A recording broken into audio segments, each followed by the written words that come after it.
السلام علیکم پیارے بچوں، کیسے ہیں آپ سب؟ امید کرتی ہوں کہ آپ سب بہت اچھے ہوں گے اور اچھے کام کر رہے ہوں گے۔ تو پیارے بچوں، ہمارا آج کا سبق ہے وہ، ٹھیک ہے؟ تو اب میں آپ کو بتاتی ہوں کہ ہم اس کو کیسے ادا کریں گے، اس کا مخرج کیا ہے اور حرکت کے ساتھ ادائیگی اور حروف مدہ کے ساتھ اس کو کیسے ادا کرنا ہے، ٹھیک ہے پیارے بچوں؟ تو میں آپ کو بتاتی ہوں سب سے پہلے غ کا مخرج کیا ہے۔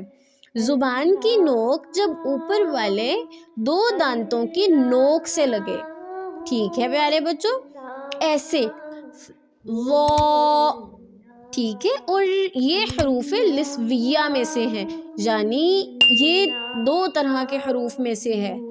یہ ہے ایک جو حروف استعلا، یہ موٹے حروف میں سے ہے، ٹھیک ہے پیارے بچوں؟ موٹے حروف کا دوسرا نام ہے استعلا، صحیح ہو گیا؟ اور دوسرا یہ کن حروف میں سے ہے؟ دوسرا یہ نرم حروف میں سے ہیں، یعنی نرمی سے ادا ہونے والے حروف میں سے، ٹھیک ہے پیارے بچوں؟ تو اس کے بعد میں آپ کو بتاتی ہوں کہ ظ کے اوپر جب کوئی حرکت آ جائے تو ہم اس کو نہ ہی زیادہ کھینچ کر پڑھیں گے اور نہ ہی جھٹکا دے کر، ہم اس کو ایسے پڑھیں گے ظ ظی ظو۔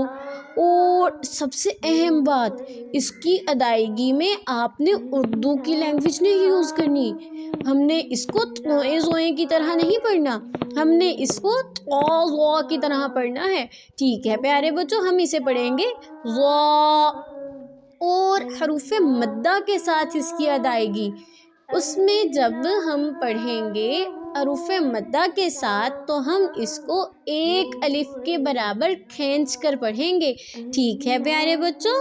تو اب مجھے دیں اجازت، اب ہم ملیں گے اگلی ویڈیو میں اگلے سبق کے ساتھ۔ پیارے بچوں، اپنا بہت خیال رکھیے گا، اللہ حافظ پیارے بچوں۔